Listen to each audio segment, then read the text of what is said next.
Well, hello everyone. Happy Sunday evening to you. It's June 23rd. No, it's the 22nd. I feel like I've been gone for days and days, and it hasn't been days and days, but I did have Friday off. I went out of town, and I'm going to change my title here.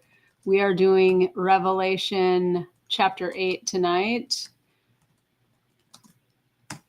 Revelation chapter 8, and we are on week number 6 of this study because I did not come on here to do it last week, being that it was Father's Day. And I have been out of town this weekend since Friday. So it just was in the car for about 4 hours today because the traffic was really, really bad getting back home. So been in the car most of the day, but I thought I do not want to miss another week of this study. So I was committed to jumping on here and just catching up and going forward into the book of Revelation. I didn't want to delay it another week. So my family is here. They're outside eating dinner on the deck, and I wanted to jump on here 7 o'clock and do the study. So thanks for joining me. If you'd be so kind as to subscribe to the YouTube channel, I would appreciate it. The Hope Report on YouTube. I'm live on there every day, Monday through Friday at 8 a.m. Central Time, doing a show bringing Bible truth to broken people that has really turned into a lot of Bible prophecy also, as the Lord has led me into that arena over the past 3 years, or maybe starting 3 years ago. I feel a little bit like a fish out of water, I guess. I've tried to stay out of the news this weekend as much as I could and to just enjoy the time with my family. We went up north to my hometown of Duluth, Minnesota, and ran in the Grandma's Marathon races. The Grandma's Marathon is the 10th largest marathon in the US, and I've been participating in it in some capacity probably since the late 70s. Back in the days, my parents would take me to watch the runners on the race course, and it was always a big part of growing up in Duluth, being part of the race weekend every year. So whether I've been a volunteer, a spectator, a volunteer, or running the full marathon 3 times, the half marathon a handful of times, and the 5K race a great number of times, I've always enjoyed being part of that weekend. It's kind of the whole flavor. You get the whole flavor of Duluth. Duluth otherwise is going to be a very cold city. So tourists love it. You know, it's a huge weekend for tourism, and the people that flock to Duluth pump a lot of money into the economy. And when I'm up there, you know, it's like being a tourist again, because we moved out of Duluth in 2012. So we've lived down here in the Twin Cities for, 13 years now. The years fly by. But anyway, we left Duluth this morning. We had a hotel right on Lake Superior, so that was neat. We opened up the balcony, and the lake's right there. The seagulls are right there. And it was cold. I think it was in the 50s. It was about 55 when we left town. And then as soon as we got 20 miles outside of town, the temperature just kept climbing and climbing and climbing until we got back here to the Twin Cities, and it was 99 was the highest that we got as we were driving home. So it's hot. It's very hot today. The pavement had buckled on the freeway on I-35. There was a lot of traffic, a lot of congestion, and one lane and all this other stuff. But that's what you expect. So spent a lot of time in the car on the way home. But it was a great weekend. Really enjoyed it. And as everyone has heard by now, so much going on in the news with Iran and the US and Israel, and I caught up on a little bit of that on the way home. I was able to listen to Andy Woods, Brandon House, and Aaron Lavarco doing a panel discussion that helped bring me up to speed, and a couple other videos that I was able to catch early in the morning when my family was either still sleeping or doing something else. I did try to catch up on a few things, but overall I have stayed out of my usual routine. So I did feel a little bit unprepared coming in here tonight, but again, I do want to come on and keep on moving through the book of Revelation. And we are in Revelation chapter 8. I've been using commentaries from a couple sources. I got a great, very informative paper from Dr. Andy Woods. It is called Revelation Argument. And then I also am using John Walvoord, his book, Every Prophecy of the Bible. So these are the two commentaries I've been using. And just as a reminder, Andy Wood's next appearance on the Hope Report will be July 15th. So I'm going to go camping right after the 4th of July. I'm going to be gone for a week. And then when I return, Andy Woods will be back that Tuesday, July 15th. We're going to talk about works versus, saved by grace versus saved by works, and a lot of the false gospels going around the church today, and really with a lot of Christians, self-proclaimed Christians, bringing a lot of condemnation onto other people by promoting teachings like your works need to be added into Christ alone, faith alone, Christ alone. We're gonna talk about a lot of that, particularly certain things that are being heavily promoted. One of them being divorce and remarriage being the unpardonable sin, and other things like that. But the common denominator is a lot of religious systems like Islam, like many adherents to Catholicism, like Mormonism, like Jehovah's Witnesses. All of them teach works-based systems, and that it has to be something additional, something beyond Jesus alone and the sacrifice that he made on the cross. So that is going to be the focus of the show with Andy Woods on July 15th. But I am thankful to be using these two commentaries to help me as I move through the book of Revelation. It can be a daunting book, and many people avoid it. Many churches avoid it. I was looking for a Revelation Bible study back in 2014. My husband and I we were really getting into the Bible and wanted to dig into Revelation. And the church we were at the time, they were kind of sketched out about that. We actually knew a couple, this older couple wanted to start a study, and the church wouldn't let them do it. So we ended up looking around town and trying to find a church having a education night. And we visited a church on a Wednesday night, and wouldn't you know it, the pastor announced that very night, next week, he was going to be starting a Revelation Bible study. So that was my first foray through the book of Revelation back in 2014. But anyone who has studied the book knows how confusing it can be, and how complicated, and how fear provoking, if that is, it can, what is the word I'm looking for? It can cause a lot of fear to be generated if you are not comfortable with prophecy and you're not embracing what the Bible says is coming. And I think that is a lot of the reason why many people want to avoid this book, want to avoid it, and want to kind of bury their head in the sand and join the growing movement of post-millennial people and amillennial people who say, no, there is no literal coming kingdom. There is no final judgment. There is no tribulation. There's just going to be Christians conquering the world and revolutionizing it for Christ. And it's just going to keep getting better and better until Jesus comes back. But this is not what the Bible teaches. It teaches that there is much unfinished business in the world of prophecy, and that there are many prophecies yet to come. There's a 7-year tribulation, which is going to be primarily God dealing with Israel's unbelief. And as we know, Israel has been turned against the Lord. There are going to be a series of judgments. And that was actually part of what I was studying on Friday, which was very interesting. I just ended up in the car on the way up to Duluth. I was looking at some different things, and just there's so much controversy about eschatology. And I've run into several friends, and I would call them friends. I would call them believers, and they have, much to offer to the world of ministry, but we differ dramatically on our approach to the Bible, the hermeneutical approach, and the way that we see end times events. And now that I have begun to understand Bible covenants and the coming kingdom, I understand Bible prophecy completely different than I ever had. And I see the extremely influential role that Israel plays in all of this, that Israel is the primary focus of the last 7 years, that the church is raptured, and then the spotlight is on Israel. It's not the church and Israel sharing the spotlight. it is a time of purging and refining specifically for the nation of Israel. It is the time of Jacob's trouble, Jeremiah 30, verse 7.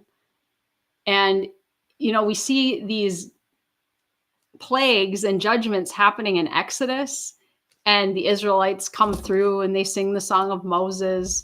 And we see in the book of Revelation a second Exodus, almost mirroring. There's this amazing symmetry with the Bible.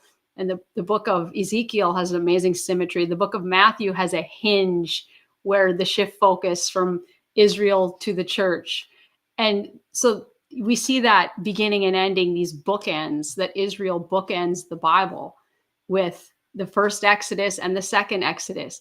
So the second Exodus is in Revelation when Jesus comes back to deliver that remnant, the believing remnant that is going to come through the tribulation. So I am more convinced than ever that the last 7 years is for the purging, the refining of Israel. It's for the Lord to magnify his name, to bring fame and praise to his holy name, to cleanse his name. And Genesis 12 and other places too say that Israel is going to be a light to the nations. Israel is going to be preeminent.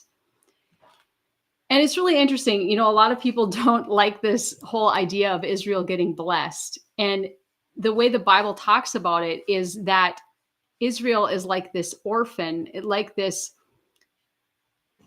kind of lost child that God is going to deliver. And I was reading Hosea this morning before we're going to get into Revelation here, but I was reading in Hosea out on the little patio. It was very cold. The seagulls were crowing and squawking.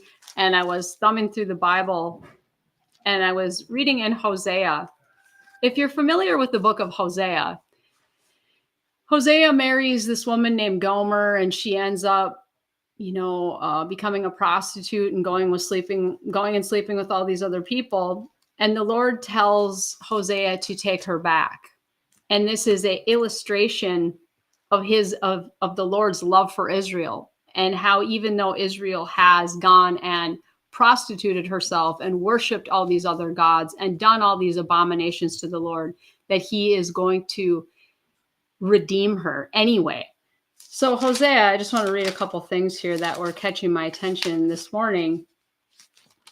The last chapter of Hosea talks about Israel restored at last. And it says, a lot of people want to look at Israel today and say, what's left for Israel? Most of them have rejected the Lord. They're so backslidden. They support all these horrendous things, and they're terribly liberal, and they have pretty much rejected the Lord for generations. Why would he care about them now? It says in Hosea 14:4, I will heal their backsliding. I will love them freely, for my anger has turned away from him. I will be like the dew to Israel. He shall grow like the lily and lengthen his roots like Lebanon. His branches shall spread. His beauty shall be like an olive tree, and his fragrance like Lebanon. Those who dwell under his shadow shall return. They shall be revived like grain and grow like a vine. Their scent shall be like the wine of Lebanon. He will heal their backsliding. He will do this to purify and magnify his own holy name. And I was also reading in Isaiah about this second regathering. The Bible tells us that Israel, the first regathering of Israel, was going to happen when they were in unbelief. So we shouldn't be surprised that Israel presently is hardened and turned against the Lord largely. But Isaiah 11:11 talks about a second regathering.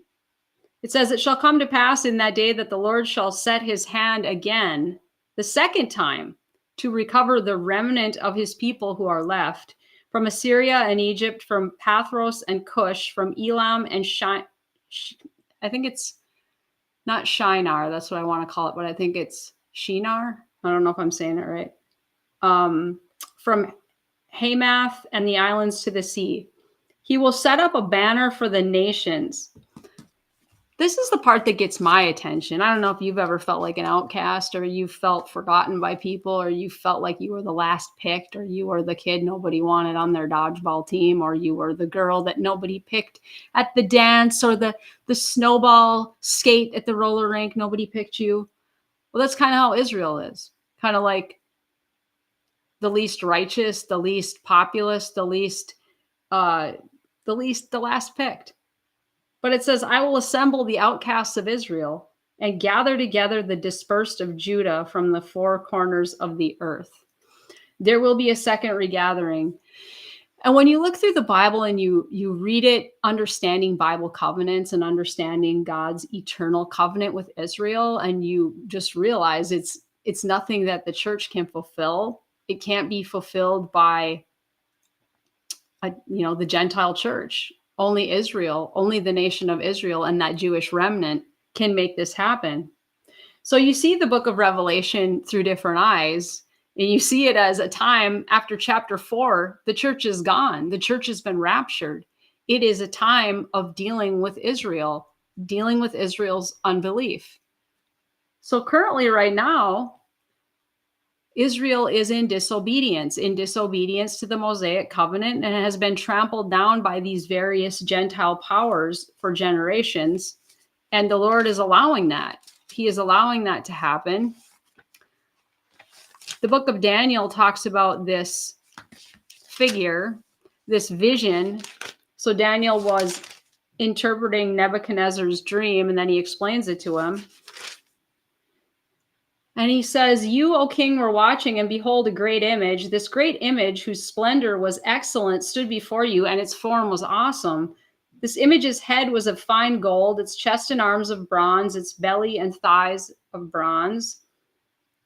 Chest and arms of silver, belly and thighs of bronze, its legs of iron, its feet partly of iron and partly of clay. You watched while a stone was cut out without hands, which struck the image on its feet, and iron and clay, and broke them in pieces. Then the iron, clay, bronze, silver, and gold were crushed together and became like chaff from the summer threshing floors. The wind carried them away so that no trace of them was found. And the stone that struck the image became a great mountain that filled the whole earth. So Daniel is describing this figure that represents the different kingdoms to the end of the age, the different Gentile powers that will trample down Israel to the end of the age. And I heard Andy Woods saying once, people who say they're building the kingdom now, we're building the kingdom, we're doing the work of the kingdom. He said what they're doing is basically they're doing work for the Antichrist kingdom, because we're reading here how that final kingdom, the toes, the legs of iron and feet partly of iron and partly of clay, all of this is going to be demolished by this hand, this how do I explain it? Not hand. You watch while a stone was cut without hands. Yes, this stone cut without hands, which struck the image.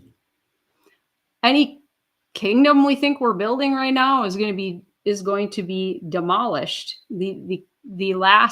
This last Gentile power allowed to trample down the Israelites, which is the Antichrist, the revived Roman Empire, the Antichrist. The Lord himself is going to come and destroy it. He's going to come and deliver Israel in that last great battle. They're going to be helpless, nowhere else to turn. All nations of the world turned against them. And that is when the Lord himself comes to their rescue. So then in verse 245, it says, inasmuch as you saw that the stone was cut out of the mountain without hands, and that it broke in pieces, the iron, the bronze, the clay, the silver, the gold, the great God has made known to the king what will come to pass after this. The dream is certain and its interpretation is sure. The more I studied Daniel chapter 9 and the 70 weeks prophecy, the more it is clear to me that this final empire, this final 7 years, is for Israel, and that the 7-year tribulation is for Israel. It's God's dealing with their unbelief, the purging, and we read about that in Zechariah 13 verse 8. that 2/3 will die. And then as we get into the book of Revelation, the church disappears from the book after the first part. So just as a brief refresher, as we're getting back into it after having 2 weeks off, and I'm going to read a little bit here from Andy Wood's Revelation argument. So in chapter 1, John finishes an introduction and a greeting, begins with a focus upon the content of the vision, which is Christ. John wants his readers to understand that God's program for the future involves the exaltation of his Son over evil. Thus, those oppressed churches of Asia Minor can be encouraged in the fact that their association with Christ will give them ultimate victory. Those carnal churches of Asia Minor should abstain from evil, since they are associated with the one who will one day do away with evil. In the introduction, John gives the channel of communication regarding how he received the vision. So we read about those who read this book will be blessed, and that we are supposed to read it. We are supposed to understand it. This is the revealing of Jesus Christ. This is what happens at the end. This is the end of humanity. And it's going to include the deliverance of Israel, of this remnant of Israel. So in the first chapter of Revelation, John talks about how the book is laid out, how the book of Revelation is laid out. The things which you have seen, the things which are, when we look at the churches, the letters to the churches, that was the present state, the things which are, and the things which will take place shortly. So the prophecy part, Revelation chapters 4 through 22. And then Revelation 4 begins the next major section of the book. This encompasses the things that shall take place. Here, John encourages the churches toward present hope and obedience by revealing to them God's future program for defeating and conquering evil. This is what I think is so encouraging, especially given what's going on in the world right now. The turbulence, the uncertainty, the instability can lead people to feel like God has missed something, or God isn't in control anymore.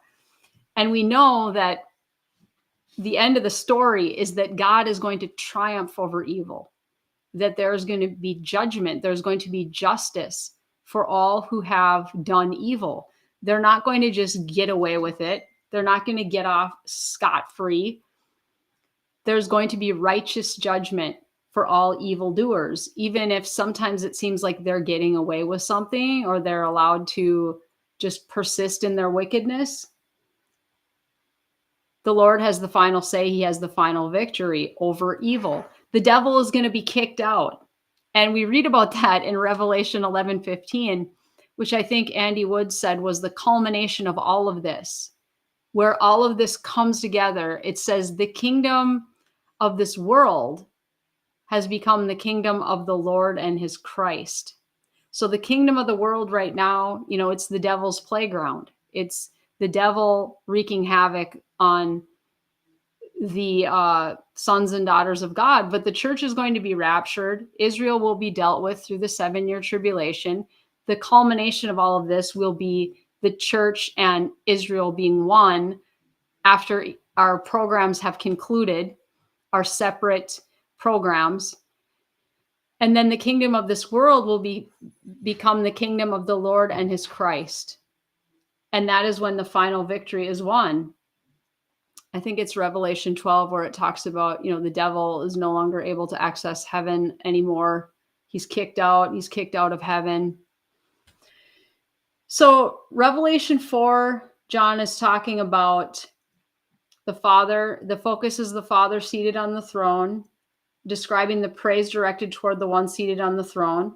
In Revelation 5, John sees the Father holding the 7-sealed scroll, indicating the judgments that will transpire during the tribulation period. These judgments will have the net effect of allowing God to assume authority over the kingdoms of this world.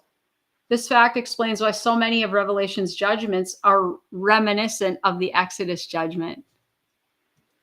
Exodus 5 through 12. I didn't really know this was in here, but I thought of it while I was kind of doing the intro. In the Exodus event, God took Israel out of bondage. Similarly, in Revelation, God will transfer the world out of satanic bondage and back under his authority. This is just like totally locking into where I wanted to go with this today. So thank you, Andy Woods, for this great commentary. However, John begins to weep at the prospect that no one is worthy to open the scroll, and thus the world will continue indefinitely under satanic bondage. However, John's fears are alleviated when he discovers Christ's sacrificial death has made him worthy to open the scroll. Thus, Christ takes the scroll in Revelation 5, verse 7. He is praised by various heavenly entities, and he begins to open the 7 seals of the scroll, and the initial judgments begin. The first 4 seals represent the 4 horsemen of the apocalypse. These horsemen usher in the Antichrist rule. We read about him in Revelation 6, verse 1, the Antichrist. And that pairs with Daniel 9:27, as we are in this gap period right now, prophetically, waiting for the Antichrist to come, waiting for that peace deal to be brokered with Israel. Daniel 9:27, then he shall confirm a covenant with many for 1 week, for 7 years. This is the Antichrist in Daniel 9:27. Also in Revelation 6:1, the white horse. Now when I saw the Lamb opened one of the seals, and I heard one of the 4 living creatures say, come and see, like thunder. And I looked, and behold, a white horse. So the Antichrist is the first of the 4 seals, representing the 4 horsemen of the apocalypse. These horsemen usher in the Antichrist rule, war, famine, and death. These judgments are followed by martyrdoms and cosmic disturbances. Given the severity of these judgments, the 6th seal ends with the question, who is able to stand? And then we had the parenthetical insert of Revelation chapter 7, last time we met, when we talked about the sealed of Israel, the 144,000 Jewish evangelists. So the seal of Israel, this insertion describes the ministry of the 144,000 Jews who will reach the world with the gospel in the tribulation period. Before judgment is poured out, God's servants are sealed. 144,000 Jews, with 12,000 coming from each of the 12 tribes of Israel. The fruit of their ministry is demonstrated by the massive number of Gentiles who will come to faith during their influence during the tribulation. And that's in Revelation 7, verse 9, talks about this great multitude. And these are tribulation saints. After these things I looked, and behold, a great multitude which no one could number, of all nations, tribes, peoples, and tongues, standing before the throne and before the Lamb, clothed with white robes, with palm branches in their hands. So there are different groups of saints in the Bible. There's the Old Testament saints. We read about them in Hebrews chapter 11, like Enoch and Noah and Abraham and Sarah. Old Testament saints went to heaven with Jesus after his resurrection. So they believed, they received by faith. Abraham was counted righteous for his faith. So we have the Old Testament saints. And then we have the church saints, who are those who went, or who were Pentecost. So Acts chapter 2, the birth of the church, Pentecost to the rapture. Anyone who died from Pentecost leading up to the rapture will be church age saints. And we actually see them in the throne room in Revelation 4. It says, after these things I looked, and behold, a door standing open in heaven. And the first voice which I heard was like a trumpet speaking with me, saying, come up here, and I will show you things which must take place after this. Immediately I was in the spirit, and behold, a throne set in heaven, and one sat on the throne. He who sat there was like a jasper and a sardius stone in appearance, and there was a rainbow around the throne in appearance like an emerald. Around the throne were 24 thrones, and on the thrones I saw 24 elders sitting clothed in white robes, and they had crowns of gold on their heads.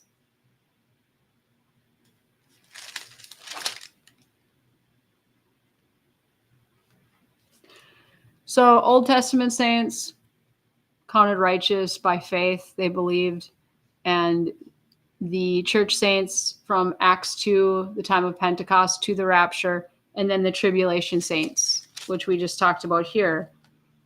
The tribulation saints are martyred during the tribulation for not taking the mark of the beast. So the fruit of their ministry is demonstrated by the massive number of Gentiles who come to faith through their influence during the tribulation.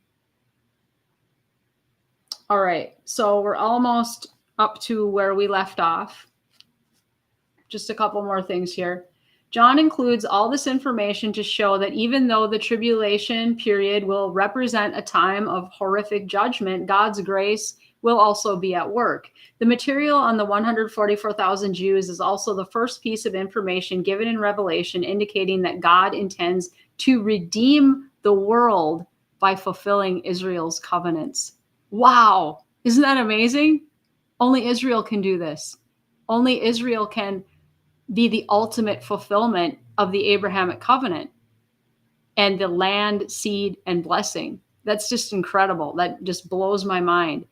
Nothing else can do it but Israel. Israel is his tool, his instrument to be a blessing to the world and the complete fulfillment of everything that was promised in the Abrahamic covenant. All of the land, the 300,000 square miles of land in the Middle East, the promised land, God gave that to Israel. The seed blessing and the spiritual restoration, and with that, the blessing of the entire world. All of this comes through Israel. And that final part, that we see so much unfulfilled prophecy relating to Israel, because as we've been talking about, Israel is in unbelief right now. They've been hardened. They're turned against God. They have largely rejected him, but he is going to circumcise their hearts. He's going to pour his spirit out upon them, and they are going to come to faith. They're going to look upon the one they have pierced, mourn for him as one would mourn for an only son, and they are going to be a light to the world. This is something only Israel can do. It's so amazing. He is going to fulfill it. God is not a man that he should lie. Numbers 22, I think, 22:32. God cannot lie. He cannot break his promises. He cannot break his covenant. The church cannot fulfill what God created Israel to do. Only they can do it. So, while Israel as the covenanted nation was given the divine destiny of being light to the Gentile world, I just want to read a couple things about that. Isaiah 42:6. I, the Lord, have called you in righteousness. He calls Israel, his servant that he is using to bless the world. I, the Lord, have called you in righteousness and will hold your hand.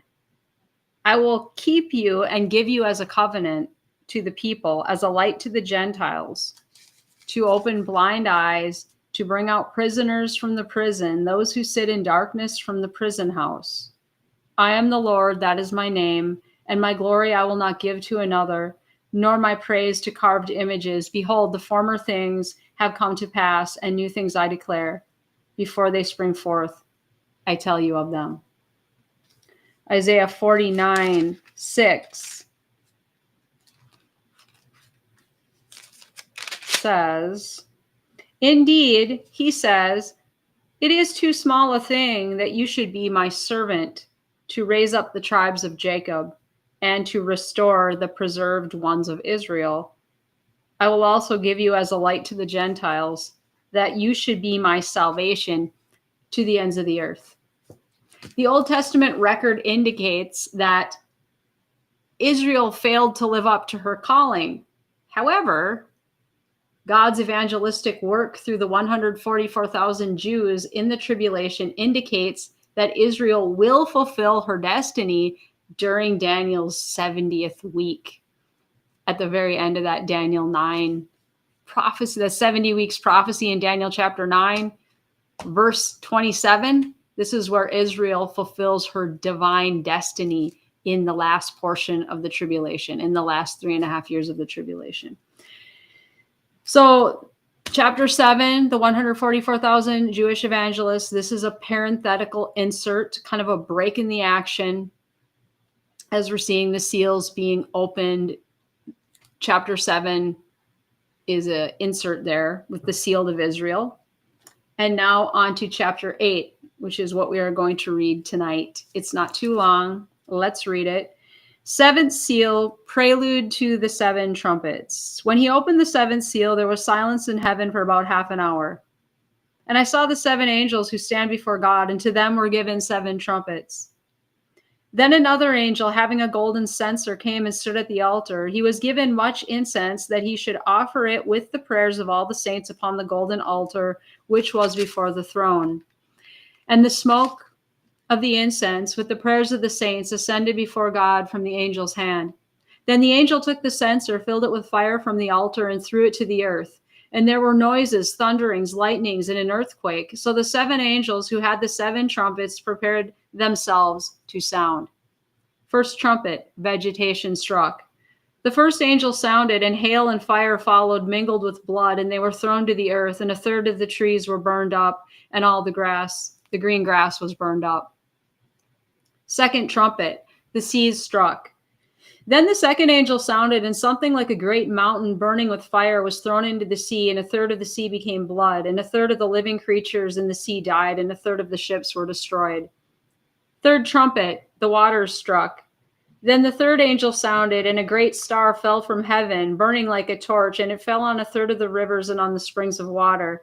The name of the star is Wormwood. A third of the waters became wormwood, and many men died from the water because it was made bitter. Fourth trumpet, the heavens struck. Then the fourth angel sounded, and a third of the sun was struck, a third of the moon, and a third of the stars, so that a third of them were darkened. A third of the day did not shine, and likewise the night. And I looked, and I heard an angel flying through the midst of heaven, saying with a loud voice, "Woe, woe, woe to the inhabitants of the earth, because of the remaining blasts of the trumpet of the 3 angels who are about to sound." And that concludes chapter 8 of Revelation. I'm going to keep reading some more of Andy's commentary here. After concluding the parenthetical insert in chapter 7, John describes the opening of the 7th seal, and that's Revelation 8, verses 1 through 6. As the 7th seal is opened, John's attention is immediately called to the 7 angels who hold the 7 trumpets. John's attention is drawn to the trumpets at this juncture because of the previously described telescoping arrangement in which the 7th seal triggers the trumpet judgments. The cosmological disturbances that John observes as the 7th seal is opened is a foretaste of the judgments that will soon follow. John also notes the prayers of the saints. These are probably the prayers of God's people calling out for vengeance against their oppressors. Their prayers are answered with the opening of the 7th seal, which will trigger the remaining judgments that will allow Christ to reclaim title deed to the earth. That's cool. I think that's Revelation 11:15. I think I love that verse so much because it's my birthday. The kingdom of this world has become the kingdom of the Lord and his Christ. And this is where Christ gets the title deed to the earth. He will reclaim it. Next, John describes the trumpet judgments. The sounding of the first 4 trumpets bring forth the destruction of a third of the vegetation, destruction of a third of the sea life, destruction of a third of the earth's freshwater supply, and darkening of a third of the luminary's light. Because many of these judgments look like the Exodus judgments, John reminds his audience that God is using these judgments to create the ultimate Exodus by taking the entire world out of satanic bondage. Thus, the churches can be encouraged in the midst of oppression since they are on the winning side of history. Well, the fifth trumpet is sounded, demons arise from the abyss and torment men for 5 months. Okay, that's chapter 9, so I have to stop there. So isn't that so exciting? This second Exodus that is going to happen. And what is that second Exodus going to do? Take the entire world out of satanic bondage. So we know how the story ends, even if the world looks, cataclysmic. That's the only word I can come up with. Even if it looks like it's out of control and it's chaotic and it's just the evil and the wickedness is nonsensical, we know that God will have the final victory. The town I was in, the town I grew up in, very liberal town. I guess I didn't notice it when I was a kid as much because my parents were Democrats. And back then, Democrats were not like the Democrat Party of today. They were more working class people, labor people. But up there, you're up north, you really know you're in a liberal city. And I was around a lot of people who very different, and just the chatter that was going on about us bombing Iran and just the attitude of people up there. I feel even more behind enemy lines up there. I thought it was bad down in the Twin Cities, but at least out here in the suburbs, it seemed like I have some like-minded people around me. But we know how the story ends. No matter what happens in the world, no matter what, if we're on the brink of war, we know prophetically that this is pushing us closer to that end time scenario that we know must happen. And this is part of what Andy Woods and Brandon House and Aaron Lavarco were talking about on that podcast I was listening to. And Andy was just talking about Israel goes in it to win it. Iran is not going to disappear because she is too significant on the prophetic landscape. And so Iran may be crippled, may be dismantled for a while, but we know that Iran or Persia is a major player in the Ezekiel 38 war that is yet to come. And that what's going on right now is perhaps a forerunner to that. And I don't know, I've been trying to plug this into my own prophetic ideas. And, when is the Antichrist going to come? Is this going to be Israel dismantling Iran's proxies and then having a time of peace and time of false peace, I guess, where it says in first or second Thessalonians, I think it's First Thessalonians, when they say peace and prosperity, is it First Thessalonians 5? Peace and prosperity, then sudden destruction comes upon them. Is that what's going to happen? They'll be in a time, maybe they'll dismantle Iran's nuclear sites and cripple them to the point where there is a time of peace, and then they just kind of regroup and regather, and I don't know how long, but then we do have other prophetic events to come. We know that there is war that is going to come, and that there are events that must take place prior to the second coming of our Lord. So I don't know. I mean, it's an exciting time to be alive. It's not a time where we should be fearful, where we should be terrified, but we look up because our redemption draws nigh, and we are looking forward to the blessed hope of the return of our Lord and Savior. So I, for one, am very excited. I know that it's bittersweet. I mean, it's war is never a good time for anyone. And it's terrible hearing stories of people caught in the crossfire of war and innocent people having to be dragged into it. But I do believe what the Bible says, and I have peace because I know that the Lord has all of it in the palm of his hand. So I look up at, every day I wake up and I'm just surrendered to the Lord, and I am hopeful and excited, and I trust him. I trust that he knows best, and the safest place for me to be is just right in the center of his will.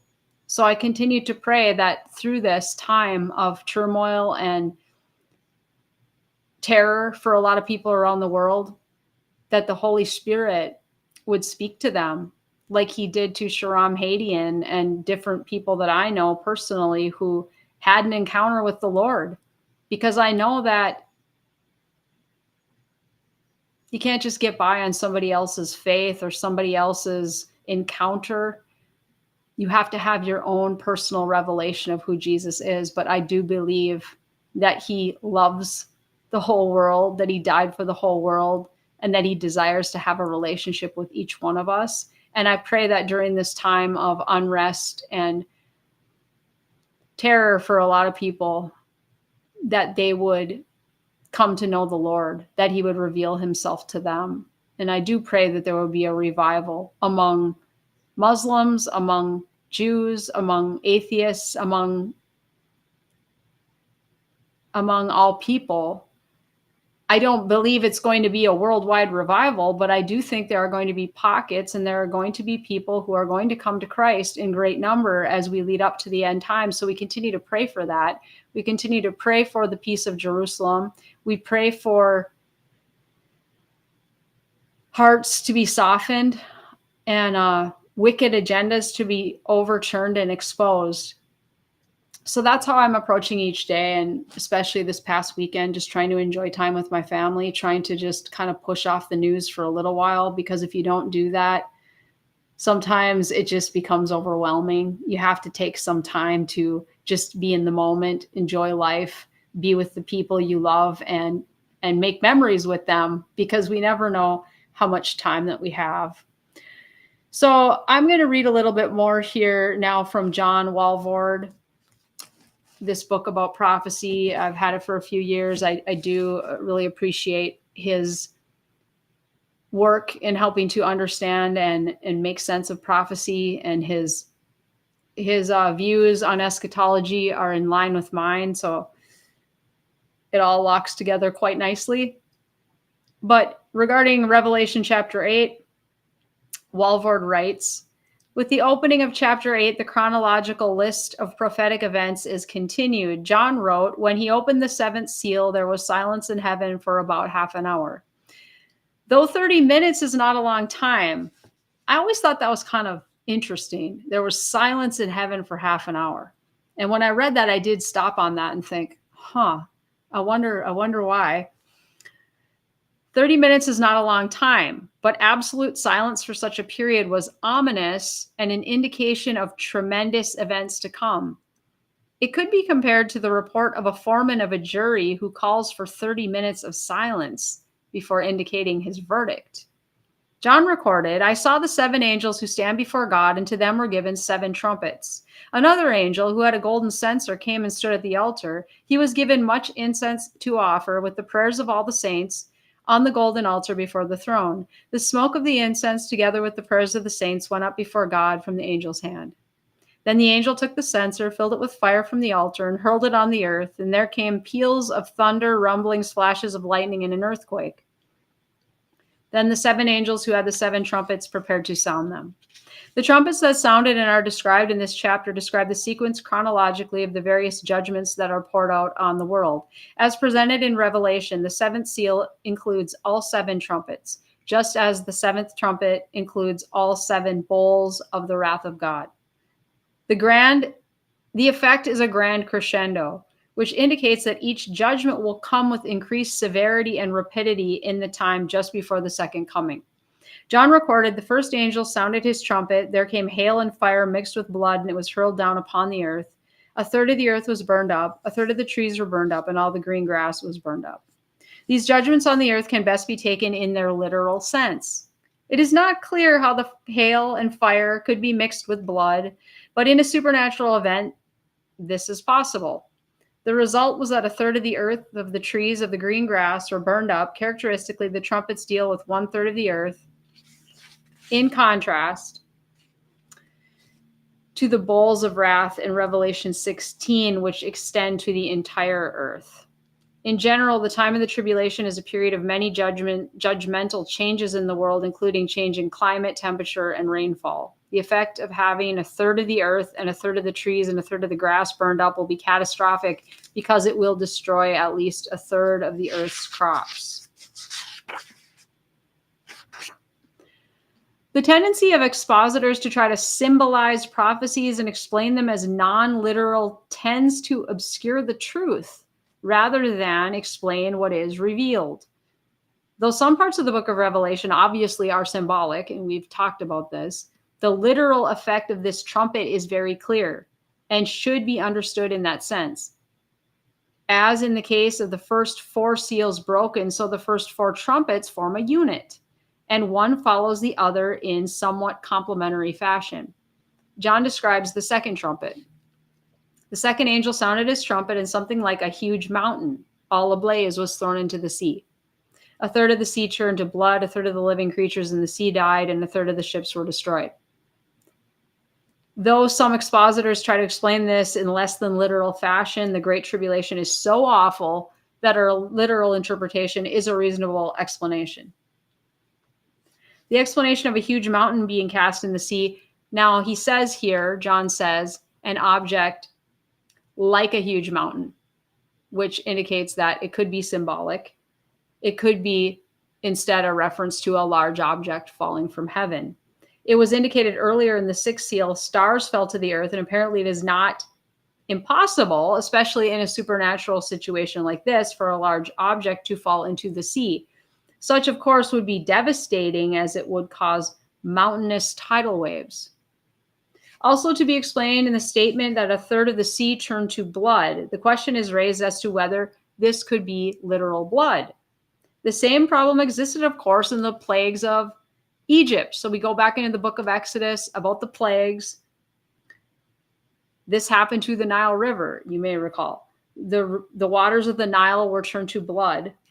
Some take this as the language of appearance. It was red, it looked like blood.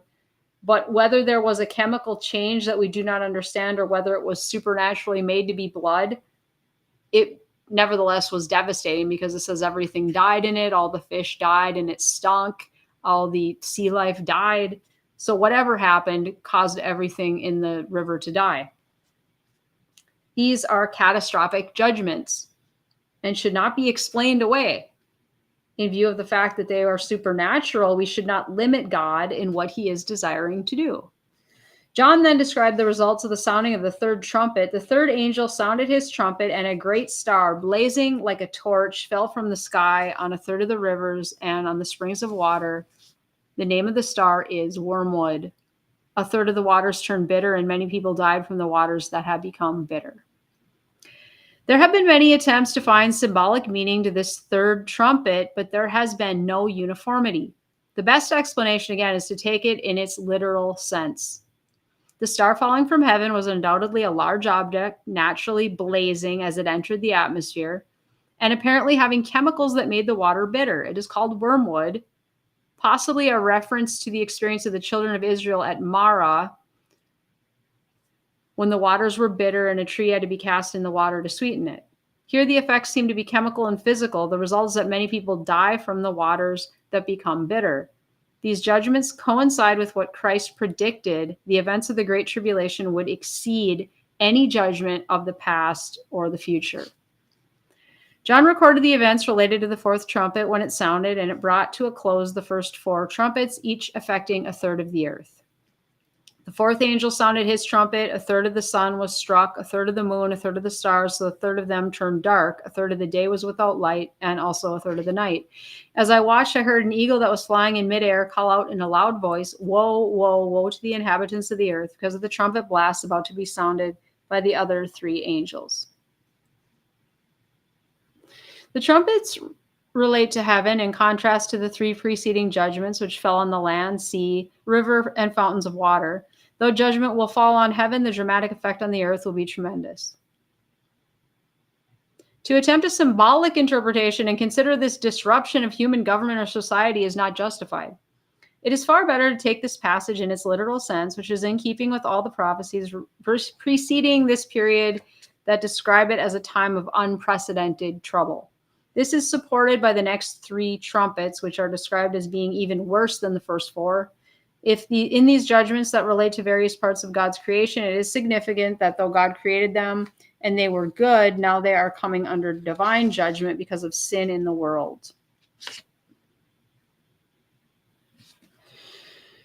So this indicates this purging of the world that is taking place in preparation for the millennial kingdom. Though these judgments will be fearful, they will only be the beginning, as the trumpets and later the bowls of the wrath of God speak of even greater disasters. So the events continue to ramp up and grow worse with the seals, trumpets, and bowls.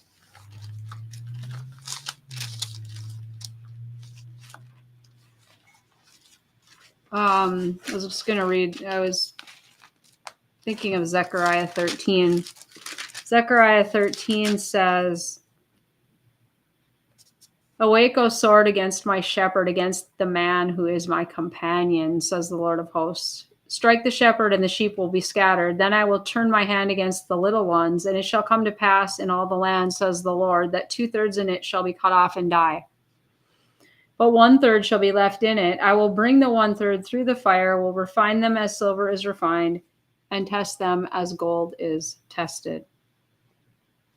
So we see the 2/3 there describing the purging of the remnant, and ultimately the deliverance of that Jewish remnant, and that Israel is this great tool and instrument that the Lord will use to bless the entire world. I got to check something really quick here. You may have heard me mention that I disabled my comments. I disabled my comments because somebody asked me if I was from Israel. Mr. and Mrs. Baker, I am not from Israel. I am not from Israel. I have never been to Israel. About 3 years ago, the Lord put it in my heart to read the Bible cover to cover after I had been praying about something to do on a fast to keep myself occupied. And I was struggling to productively fill my time, because if you're just going to not eat, then you're not fasting biblically. You're just doing a diet, I guess. And I was praying about how can I use my time wisely. And I got an idea to read the Bible cover to cover. And then I thought, I'm going to read it on the live stream because that'll help hold me accountable so that I have to do it each day. And so I made a pretty aggressive goal with that. The first time I did it, I read this Bible, this New King James Bible, cover to cover. And I did it in 3 weeks, right leading up to when I was leaving for the NRB conference. And then I did it again this year in February, and I gave myself more time. I think I gave myself 6 weeks this time. But once again, I read the Bible cover to cover out loud on a live stream. Every word of this New King James Bible. I'm not saying this to brag on myself. I'm describing what happened to me because people often want to know, where did I get this love for Israel? Where did I get this, just this burning in my heart to defend Israel? Because I will tell you that's exactly what it is. It's this righteous anger that I get when I see so many people who do not read the Bible, do not study the Bible, who are using their platform to spread anti-Semitic hatred and lies. And the Bible tells us this is what's going to happen. The enemy hates the Jewish people. The ideology of Islam hates the Jewish people.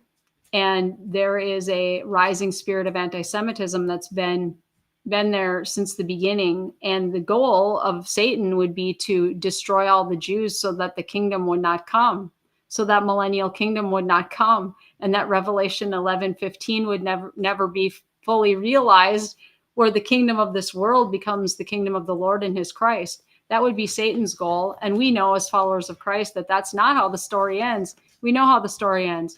So to answer your question, the Lord has been leading me on a journey to understand Bible prophecy. And it started back in 2021.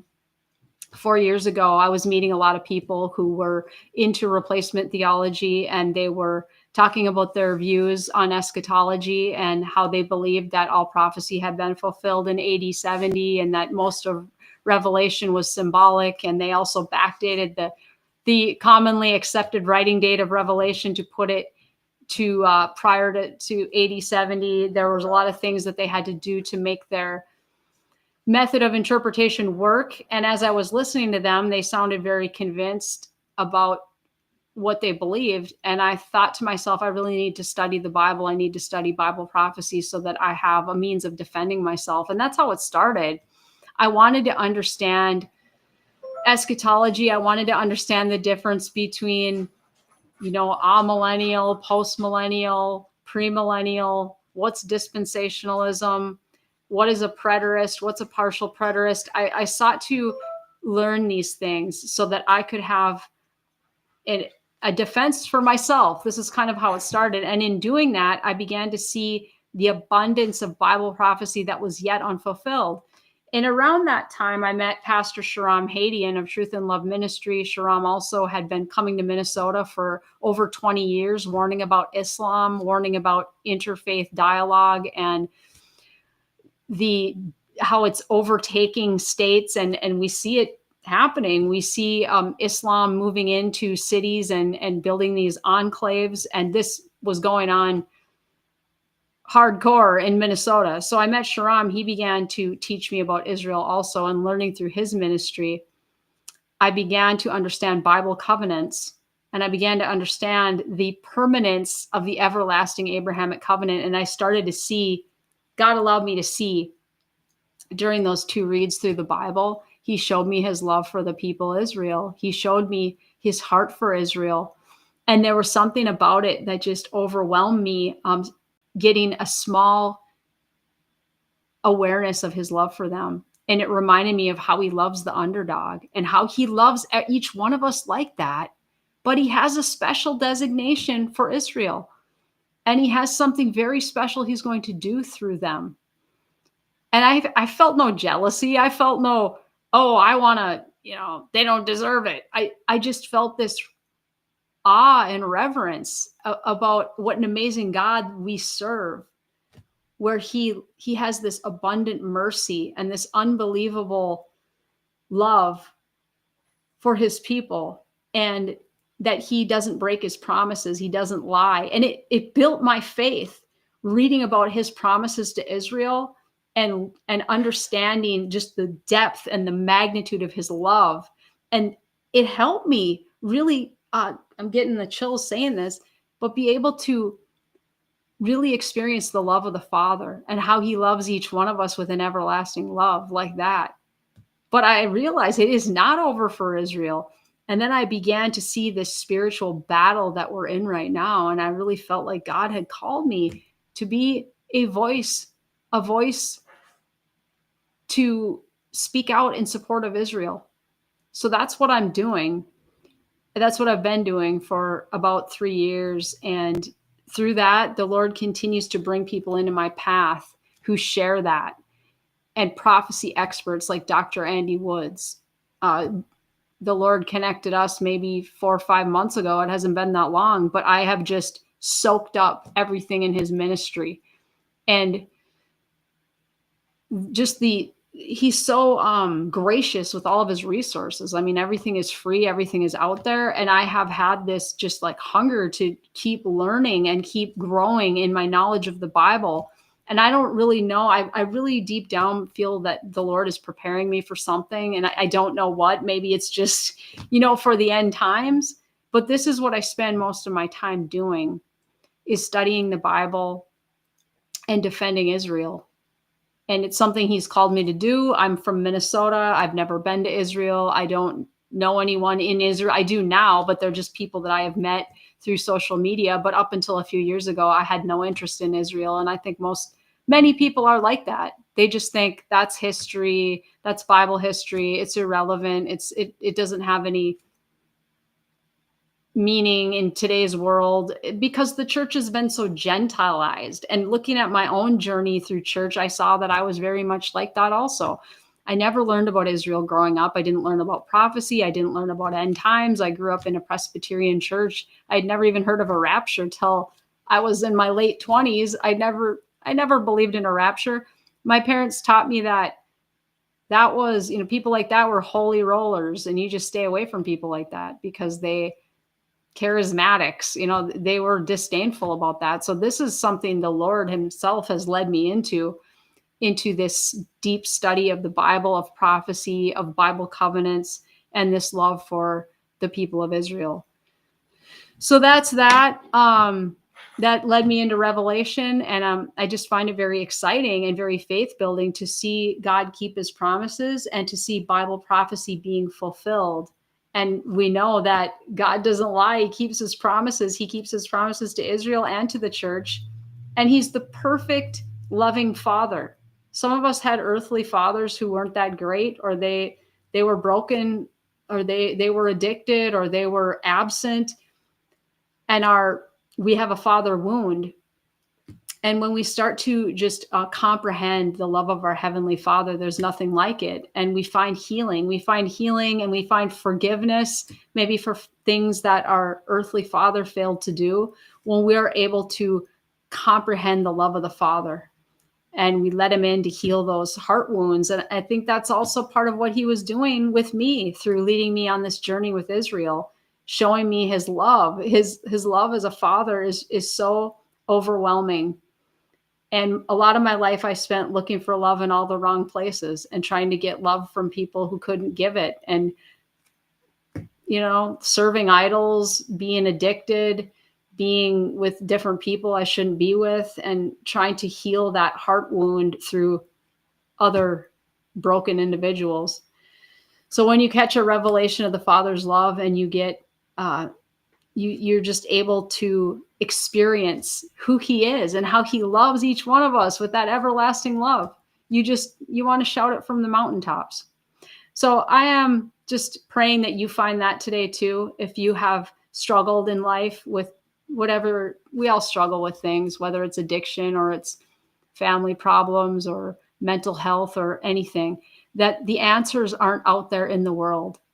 They're in Jesus.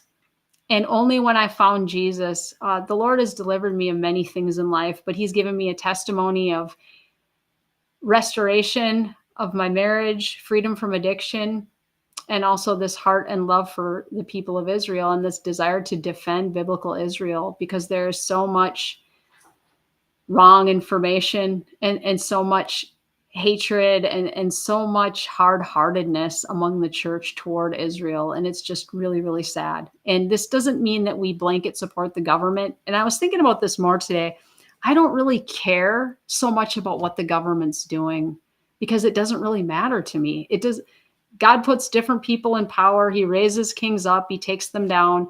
Whoever is in power is somebody he has put there. He is allowed to be there. He uses people. He uses imperfect people.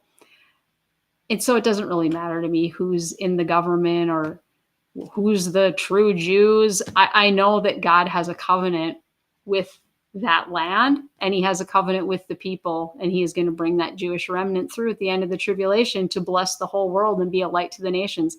I know that with all I've got, and I will never, ever stop believing that. So anyway, I hope this helped you today. That's the end of Revelation chapter 8. Next week, we will be back in this study to do chapter 9. So if you enjoyed it tonight, I just thank you for being here. If it's your first time, I pray that you would follow this channel. If you would want to subscribe to it, I'll also be on the Hope Report tomorrow morning. I do that show every Monday through Friday, 8 a.m. Central Time. It's live on Lindell TV, and then I put the show up later on YouTube. It used to stream live, but doesn't anymore. But I put the show up there a couple hours after I'm done doing it. So anyway, thank you for being here tonight. I hope you have a great rest of your evening, and I will see you tomorrow morning on the Hope Report. God bless.